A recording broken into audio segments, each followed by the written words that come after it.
قصة قصيرة حزينة، انه كان ممكن سي ميلان يتصدر بدوري ابطال اوروبا، مجموعة فيها باريس سان جيرمان، فيها بروسيا دورتموند، فيها العنيد الفريق اللي بتشتهي تقطعه نيوكاسل. هذا الفريق اللي عنده شخصية دفاعية قوية. سي ميلان ونيوكاسل 0-0 في افتتاحية دوري أبطال أوروبا، في مباراة أوفت بعودها، مباراة تكتيكية رائعة من كلا الطرفين. كل طرف فرض أسلوبه وكل طرف نجح في فرض أسلوبه، وكل طرف لعب بالطريقة اللي هو بده إياها. نادي اس ميلان من طرف ونادي نيوكاسل من طرف. جميع الأفراد والعناصر اليوم كانوا على الموعد باستثناء لحظات هي أفسدت علينا المباراة. أنا برأيي قبل ما نبلش، إذا بدك تسمع كلام يا مشجع الميلانيستا، كلام جميل عن فريقك، وإذا بدك تعرف الأخطاء اللي وقع فيها فريق اس ميلان، يا ريت تشترك بالقناة وتكمل معي الفيديو للآخر، لأن فيه كلام مهم بالأخير لازم أحكيه عن اس ميلان. وأكيد ما في معنا حدا بشجع جماهير نيوكاسل على ما أعتقد، بنعدوا على الأصابع إذا في حدا بيشاهد هذا الفيديو وهو بشجع فريق نيوكاسل. على العموم خلونا نبلش. نيوكاسل قدم مباراة دفاعية أروع من الرائعة، مباراة دفاعية فاخرة من النوع الفاخر، مباراة دفاعية دسمة، أسلوب دفاعي يدرس. نيوكاسل قدم مباراة دفاعية ممكن واحد ياخدها ويدرسها للأجيال القادمة، لحتى يعرفوا كيف الفريق لازم يدافع، لحتى يعرفوا كيف الفريق لازم يكون عنده رجولة بالدفاع. أنا برأيي لازم تنهاج ياخد درس من هاي المباراة ويعلمها لمدافعين مانشستر يونايتد، لحتى يتخلصوا من هاي النعومة ومن هاي الحركات الفزلكة بالدفاع. خلونا نرجع للمباراة، وخلينا بمباراة اس ميلان ونيوكاسل. اس ميلان اليوم قدم مباراة كمان رائعة، قدم مباراة أظهر فيها كل الإمكانيات اللي اس ميلان بيتمتع فيها. مباراة شفناها مغايرة لمباراته مع انتر ميلان، لأنه الخصم مختلف. الخصم كان هو نيوكاسل، الفريق اللي بحب يتقوقع بالدفاع وما يطلع للهجوم إلا بمناسبات قليلة. ما شفنا فيه فرص خطيرة كثيرة لنيوكاسل. الفرص الخطيرة أغلبيتها كانت لنادي اس ميلان الإيطالي، لأنه نادي اس ميلان الإيطالي كان هو اللي ضاغط، هو اللي مسيطر على المباراة، هو اللي عم يتحكم برتم المباراة. اس ميلان كان عم يقدر يلعب بالطريقة اللي هو بيحبها، انه يفتح الملعب ويعرض الملعب ويلعب بالهجوم المباشر، ويلعب بالضغط العالي، ويلعب بالطريقة اللي هو بيحببها يلعب فيها. امام هيك فرق اس ميلان بتطلع قدراته، اس ميلان بتطلع افكار مدربه. امام هيك فرق اس ميلان بيقدر يعمل فرص كتيرة. لكن اليوم العتب على لياو. خليني ابدا بهذا اللاعب، لانه هو نجم اس ميلان الايطالي، هو السوبر ستار اللي بيعتمد واللي عم ترسم حوله المنظومه. اليوم الياو شفناه بكرات كثيره، عمل كل شيء لازم ينعمل بكرات كثيره، قدر يعدي من لاعب واثنين وثلاثه، بس حاجه ثلاثه ليش حتعدي من الرابع؟ اللاعب الرابع عم ياخذ منك الكره. اليوم الياو قدم كل شيء ممكن يعمله. اليوم الياو ايجابيا كان فعال مباراه، قدم الشيء المطلوب منه والشيء اللي طالبه منه المدرب، لكن في عنده مشكلة بالإنهاء، في عنده لمسة زايدة كتير.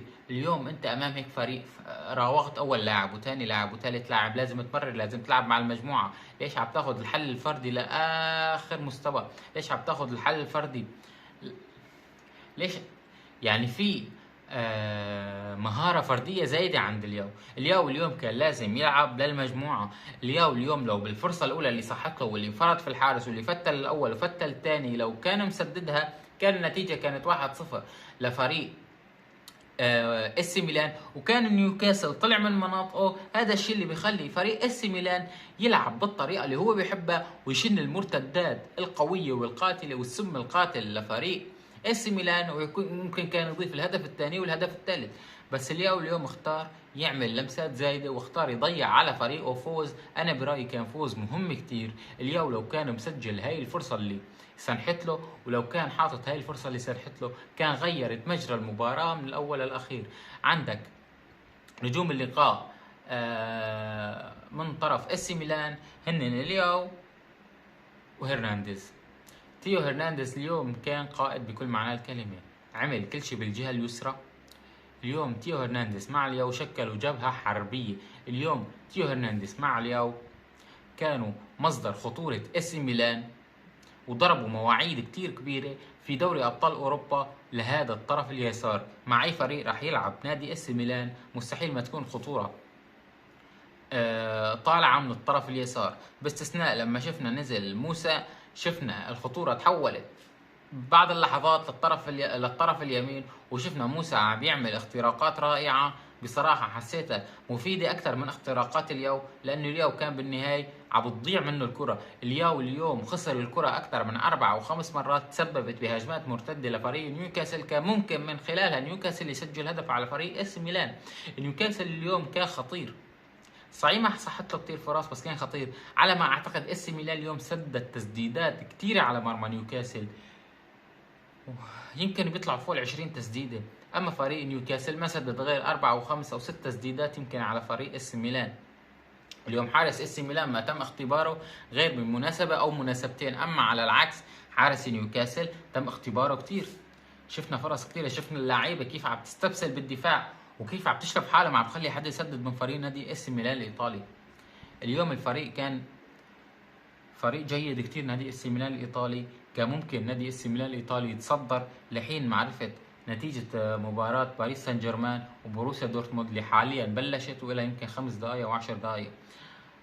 نادي اس ميلان الايطالي مرشح لحتى يتاهل من هالمجموعه اذا بيركز.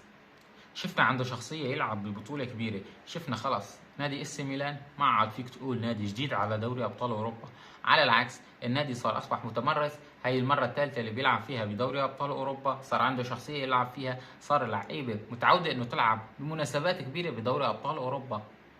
خلص لازم بقى نشوف نادي اس ميلان الايطالي عم يطلع من دور المجموعات، لازم يروح لدور ال16، لازم يتأهل من هاي المجموعة الصعبة لحتى يبني فيها إرث كروي بدوري أبطال أوروبا ويكمل حصاد الألقاب ويكمل التاريخ اللي لازم ينكتب لنادي اس ميلان بدوري أبطال أوروبا، لأن دوري أبطال أوروبا من دون نادي اس ميلان بيفتقد للعراقة. على ما أعتقد بيفتقد للعراقة. نادي اس ميلان مهم كتير بدوري أبطال أوروبا، ونادي نيوكاسل بلش بداية رائعة وقدر يتحصل على نقطة من ملعب اس ميلان. هي نقطة كتير مهمة له هلا بملعبه. إذا بيلعب مع نادي اس ميلان وبينتصر عليهم بنتيجة 1-0 فهي 4 نقاط أخذها من نادي اس ميلان. في عندك بروسيا، في عندك باريس سان جيرمان، كمان نيوكاسل عنده فرصة كتير كبيرة لحتى يتأهل من هاي المجموعة الصعبة والمجموعة اللي تسمى مجموعة الموت، وهي المجموعة اللي ما فيك تتوقع مين راح يتأهل فيها. بس أنا ثقتي كتير كبيرة بنادي اس ميلان لأنه الفريق عنده شيء يقدمه. إذا ما اشتركت بالقناة يا ريت تشترك بالقناة مشجع نادي اس ميلان، لأن على ما أعتقد لازم تكون مبسوط بأداء فريقك بعد المباراة الكارثية اللي لعبها مع نادي انتر ميلان الإيطالي اللي ما بدنا نذكره، اللي كان وقع أليم على جماهير الميلانيستا. جماهير الميلانيستا بدي تثقوا في فريقكم، بدي تكتبوا لي بقسم التعليقات ايش الاخطاء اللي شفتوها بهاي المباراه، وبدي تكتبوا لي بقسم التعليقات هل ممكن نادي اس ميلان يتاهل من هاي المجموعه الصعبه، وهل نادي اس ميلان الايطالي قادر يروح بعيد بدوري ابطال اوروبا على غرار الدوري، مع انه الدوري لسه ما نادي اس ميلان قادر يعوض وقادر يرجع للمنافسه، بس الشغله بدها وقت. لهون بكون وصلت لنهايه الحلقه. يا ريت اذا ما انكم مشتركين تشتركوا بالقناه. هي فيديو كتير سريع عن مباراه اس ميلان ونيوكاسل في دوري ابطال اوروبا، في افتتاحيه دوري ابطال اوروبا، ويا لها من افتتاحيه رائعه. رح نروح نتابع حاليا مباراه باريس سان جيرمان وبروسيا دورتموند. ما بقولكم غير الى اللقاء.